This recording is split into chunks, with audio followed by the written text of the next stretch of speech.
आप स्टूडियो जाइए, आप काम करें, अपने गाने बनाएं, आप कवर्स करें। As a singer I think उसी चीज़ ने मुझे आगे बढ़ाया। अगर मैं कवर्स नहीं करती, मैं लाइव अपने शोज़ नहीं करती, तो शायद बी प्राक को पता ही नहीं चलता कि मेरी जैसी भी एक आवाज़ है। और जब उन्होंने मुझे सुना तो पहली ही बार में सुनते ही आई थिंक उन्होंने मुझे पहली ही बार में शो करने बुलाया था।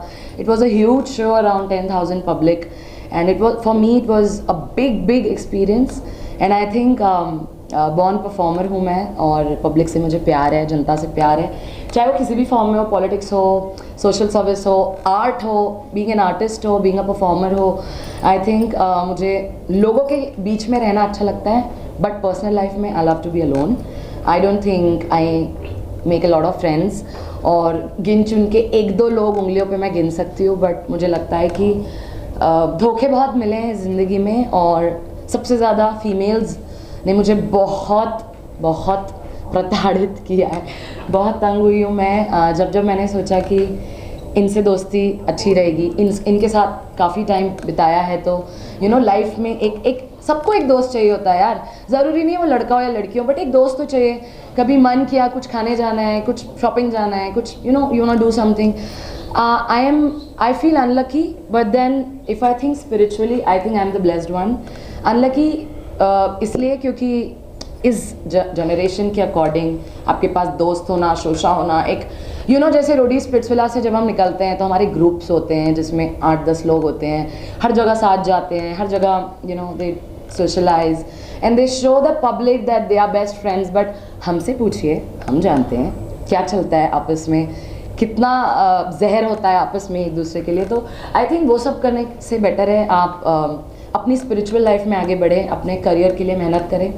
और मुझे लगता है कि मैं बहुत प्राउड हूँ खुद को लेकर, क्योंकि my mom dad are very basic people, बहुत सिंपल और बहुत बेसिक लोग हैं। तो जब भी घर जाती हूँ, उन्हें देखती हूँ, तो मुझे लगता है बहुत कुछ करना बाकी है, अभी तो शुरुआत है।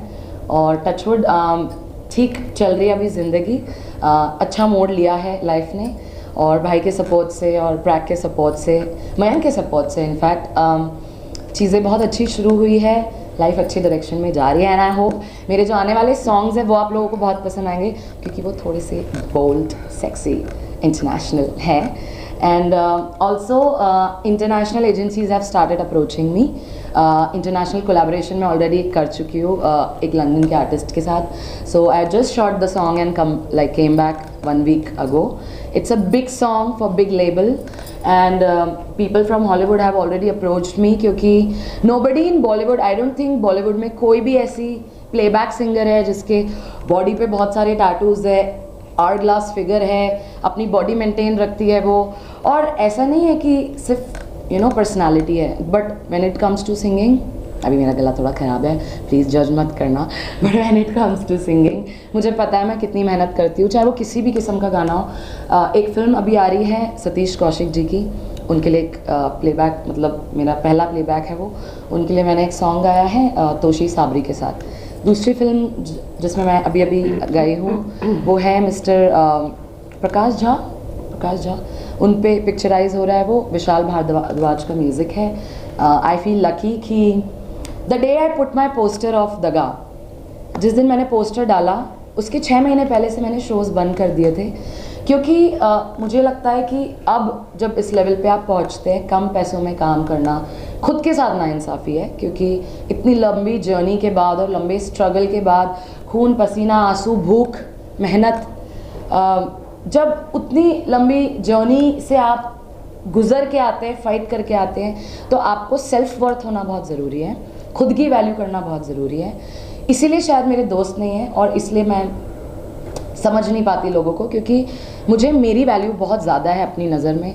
तो अगर मुझे लगता है कि कहीं पर भी if I am standing and respect में या वैल्यू में, अगर मुझे लगता है कि वहाँ पर मैं वैल्यूड नहीं हूँ, मैं वहाँ खड़ी नहीं रह सकती, नहीं मैं वहाँ खड़ी रहूँगी कभी लाइफ में, क्योंकि this is what is called self respect and this is what is called a strong personality. हमको क्राउड नहीं चाहिए अपने पीछे, हम अपने आप में इतने दमदार होने चाहिए कि हम कहीं खड़े हो जाए तो हमारे पीछे 10 लोग आए हमको सपोर्ट करने। आई थिंक ये थी, मतलब ऐसा रहा है थोड़ा सा। और बॉम्बे में जब मैं आई थी नई तो मुझे पता नहीं था कुछ क्योंकि I was very raw again, जैसे कि मैंने बताया। तो मुझे बस ये पता था गूगल करके कि अच्छा महाड़ा में काफ़ी सारे स्टूडियोज़ है, मिक्का का, हिमेश का, इन्फिनिटी मॉल के सामने मीत ब्रदर्स का स्टूडियो है। तो एक अकेली लड़की, उसके पास 2500 रुपये है जेब में और पता ही नहीं है अब कि पैसे कहाँ खर्च करने, ऑटो से जाऊँ, बस से जाऊँ, खाना क्या है। मुझे याद है एक हफ्ता I think I was on banana diet. I use to eat banana in the morning and I use to eat banana in the evening. उसके बाद जब छोटा सा जॉब किया 5000 रुपये का, फिर वड़ा पाव पे आई, फिर मैंने सुबह वड़ा पाव खाया, शाम को वड़ा पाव खाया, वो भी एक हफ्ता चला, फिर मैं खिचड़ी पे आई। तो ऐसे वो जो एक जर्नी थी, अभी मुझे मतलब जब मैं सोचती हूँ अकेले बैठ के तो I cry, but today I am in front of you, this is my achievement. तो मुझे आज खुशी हो रही है और सारा दुख थोड़ा सा ओवरवेलमिंग है ये मेरे लिए, बट वो भूल के इस वक्त मैं बहुत खुश हूँ। तो मुझे लगता है कि इस गाने के बाद भी जो अब मेरी लाइफ शुरू हो रही है, जो करियर मैंने चूज़ किया है, आई think I am standing on it and I think I will do much much much better in my life. और बॉलीवुड में एक अनोखी किस्म की शकीरा आने वाली है, तो उसके लिए आप लोग वेट कीजिए, क्योंकि नेक्स्ट गाने जो मेरे हैं, it's gonna be boom, it's gonna be hot, it's gonna be bikinis, it's gonna be the body which I don't think हमारे इंडिया में और बॉलीवुड में प्लेबैक सिंगर के पास वो परसोना होगा, not with the body also but with the singing. So yes, I am proud. अभी आप लोगों को कुछ पूछना पूछ सकते हैं। अब हमें मौका दीजिए पूछने का। आपसे ये जानना चाहेंगे कि आपका जो ये गाने को लेकर जो जिसके लिए हम आज यहाँ आए हैं, जो पूरा आपका एक्सपीरियंस रहा वो कैसा रहा? What was that one particular spot, you know, you were shooting now with after so many trials and tribulations and gone through. Yeah. So इस particular गाने को लेके क्या रहा? दगा, जब हम लिरिक्स ढूंढ रहे थे तो I think I met 2-3 good lyricists and but जैसे ही इन्होंने, मैं इनके पास गई और मैंने इनको बताया कि I need help, you know, इन्होंने मुझे कुछ ऐसा दे दिया कि जैसे ही मैंने वो बी प्रैक को सुनाया सारे लिरिक्स फेड हो गए और उन्होंने कहा कि यही है बस, this will be your debut. तो भाई के लिरिक्स वर्क किए हमारे लिए। प्रैक को लिरिक्स बहुत पसंद आए, उसके बाद म्यूज़िक मैजिकल बना है। जब दगा हम शूट कर रहे थे तो कुछ नेगेटिव कमेंट्स मैंने अभी पढ़े कुछ दिनों में कि डायरेक्टर को पता नहीं है, ये है वो है, ब्ला ब्ला ब्ला। तो आई थिंक सक्सेस के पीछे क्रिटिसिज्म बहुत ज़्यादा ज़रूरी होता है। और दगा के साथ जो मेरी स्टोरी है वो 2.5 साल, मतलब एक गाना आने में मुझे पर्सनली, मेरा डेब्यू आने में 2.5 साल लगे। 2.5 साल for one song, I think it's big patience I have kept. बहुत रोई हूँ मैं, बहुत रोई हूँ, बहुत आंसू बहा है, बहुत मेहनत लगी है। तो उतने बड़े स्ट्रगल के बाद 2.5 साल बाद जब वो गाना बन के रेडी होके आज सामने आया है तो I feel very happy and I feel overwhelmed also, क्योंकि दगा ने कुछ मैजिक ही कर दिया। जब दगा रिलीज़ हुआ तो आई रिमेंबर प्रैक का एक गाना मेरे गाने के एक दिन पहले रिलीज़ था। तो for me as a newcomer, you know, without any push, without so much of drama and not lot of push to the song also, I think organically दगा फर्स्ट डे पे 2 million 20 lakh लोग कम नहीं होते यार। पहले दिन first day 2 million views and then it started trending on YouTube. I think that was a huge success for the song, for me, for him, for all of us. जैसे जब गाना रिलीज़ हुआ तो मैं हर आधे घंटे में देख रही थी क्या हो रहा है। बहुत एक्साइटेड थी कि अच्छा इतने मिलियन हो गए, अच्छा इतना हो गया, अच्छा ये हो गया। सो आई थिंक वो जो इतने साल का पेशेंस था और वो जो 2 साल की मेहनत थी, लिरिक्स ढूंढने में ही मुझे 1 साल लग गए टू बी ऑनेस्ट। जब मुझे लिरिक्स मिले, लिरिक्स के बाद वो म्यूज़िक बनाने में 1 साल लगे, क्योंकि B Praak right now is not he is very busy और उनसे एक चीज़ निकालना, it took me long, it took me really long. तो इस गाने को यहाँ पर लाने के लिए आप लोगों के सामने I think it took me 2.5 years और उन 2.5 years में चीज़ें बदली, लाइफ बदली। तो I think the credit goes to the team and सबसे पहले संजीव भाई, क्योंकि उन्होंने मुझे ये लिरिक्स दिए। मतलब कितनी खूबसूरती से लड़की कह रही है कि दिल तोड़ के मेरा तू दिल लगाने चला है, मैं भी तो देखूं किसका घर बसाने चला है, तेरी बेवफाई का मैं चर्चा आम करूँगी, मैं दिल जली हूँ अब तुझे बदनाम करूँगी। मतलब दिस इज सो स्ट्रेट। और आज के टाइम पे तो दिल टूटे आशिक दुनिया में हर जगह है भाई, इंडिया में नहीं, इंडिया के बाहर जिसको देखो डिप्रेशन, बॉयफ्रेंड गर्लफ्रेंड, बस यही चलता रहता है। तो आई थिंक ये गाना सुन के लोगों की हार्ट बीट्स थोड़ी बड़ी होगी, ब्लड प्रेशर बढ़ा होगा। और जो लास्ट अंतरा है वो सबसे ब्यूटीफुल है। देखोगे जब भी आए ना नजरें चुराओगे, देखोगे जब भी आए ना नजरें चुराओगे, मेरे दिल की बद्दुआ न कभी चैन पाओगे, मेरे दिल की बद्दुआ ना कभी प्यार पाओगे, ना कभी प्यार पाओगे, तन्हा मैं जी रही हूँ तुम भी तन्हा मरोगे, तुम जैसा कर रहे हो तुम वैसा ही भरोगे। जो आपके साथ धोखे हुए हैं बहुत सारे जी, क्या टाइटल दगा इसलिए रखा है निकाल दिया नहीं, लड़कियों ने धोखा, लड़के तो अक्सर देते हैं लड़कियों को, पहली बार ऐसा देखा लड़की को धोखा दिया। आपने बड़ा सही क्वेश्चन किया है कि मैं जब अभी तक बॉलीवुड में जितने भी सैड सॉन्ग सक्सेसफुल रहे हैं, मेरे 80% सॉन्ग्स जिसमें स्टेविन, साज भट्ट, तो हम लोग मेल सॉन्ग्स ही ज़्यादातर सैड बना रहे। लोग बोलते थे कि फीमेल सैड सॉन्ग चलेगा नहीं, and when she came to me and हमने ये गाना शेयर किया तो लोग बोलते थे फीमेल से सैड चलेगा नहीं। और जब पहले दिन रेस्पॉन्स अच्छा आया तो ये प्रूव हुआ कि भाई फीमेल्स के भी दिल टूटते हैं। लेवल्स कुछ लोग बोलते थे सिर्फ मेल के दिल टूटते, फीमेल्स के टूटते नहीं, ये तोड़ती हैं। पहली बार ऐसा हुआ फीमेल सैड सॉन्ग आया और बहुत अच्छा रेस्पॉन्स है। ये सब लड़की ने दिल तोड़ा है। हाँ जी सर, क्योंकि मैंने आपको बताया ना, मतलब दोस्त कम रहे हैं, तो एक दो लड़कियां रही हैं लाइफ में जिनको मतलब कि मैं अपने साथ साथ, this is how I am I think as a person. जब मैं ग्रो करती हूँ लाइफ में, चाहे वो 1 स्टेप लूँ 10 स्टेप लूँ, तो मेरे साथ वाले जो होते हैं मैं उनको भी हाथ पकड़ के अपने साथ आगे बढ़ाती हूँ, क्योंकि I think this is what B Praak has taught me. उन्होंने मुझे एक चीज़ हमेशा सिखाई कि जैसे उन्होंने मुझे एक प्लेटफॉर्म दिया, इन्होंने मुझे एक प्लेटफॉर्म दिया, मेरे बाद जो आर्टिस्ट आ रहे हैं और जो डिज़र्व करते हैं, आई थिंक उनको हम अगर प्लेटफॉर्म दें तो इससे बेटर बात नहीं होगी। कुछ लड़कियां हैं जिनको मैंने स्प्लिट्सविला में भेजा, रोडीज़, मैं नाम नहीं लेना चाहूँगी, everybody is doing great in the life. I hope शुरू हो रहा है, आज नया सीजन स्टार्ट हो रहा है जी, वहाँ पे भी भेजे हमने कुछ लोग। सो ये तो खैर as a person I am like this. हम सपोर्ट करते हैं, प्यार करते हैं अपने दोस्तों को, बट दुख इस बात का होता है जब एज अ फ्रेंड, पैसे से नहीं या किसी मटीरियलिस्टिक चीज़ से नहीं, जब हमें मेंटली किसी की ज़रूरत होती है तो मुझे लड़कियों ने बहुत धोखे दिए हैं और बहुत दिल तोड़ा है। अपने ही दोस्तों ने काफ़ी दिल तोड़ा है और उन्होंने मुझे ये सिखाया कि लोग कहते हैं कि कुछ नहीं होता, ये सब ध्यान व्यान क्या है, ये सब साधु लोग बात करते हैं। इस जनरेशन में मुझे नहीं लगता कोई ये सब चलता है क्या, लड़कियां करती है क्या, लड़के करते हैं क्या? ऑफ कोर्स करते हैं।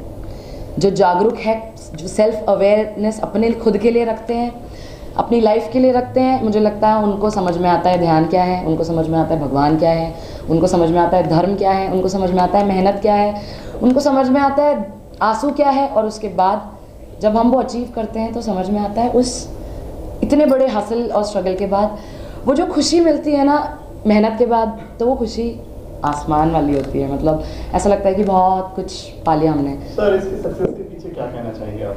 किसका पूरा हाथ? इसकी सक्सेस के पीछे सबसे बड़ा हाथ तो खुद ऋतु का ही है, जिन्हें हमेशा रात दिन एक करके गाने ढूंढना, उसको सेलेक्ट करना, बहुत लफड़ा है यार, ये तो बहुत लंबा प्रोसेस है भाई गॉड। स्टार्ट करना, सेलेक्ट करना, म्यूजिक कंपोज करना, लोकेशन चूज करना, डायरेक्टर रखना, को एक्टर रखना, क्रू मैनेज करना, मीडिया मैनेज करना।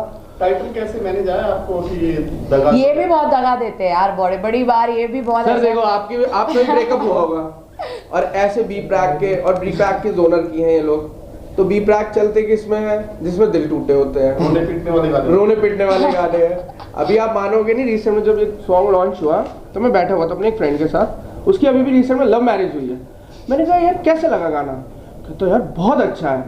मैंने कहा गाना तो दगा है तेरे को, क्यों अच्छा लगा?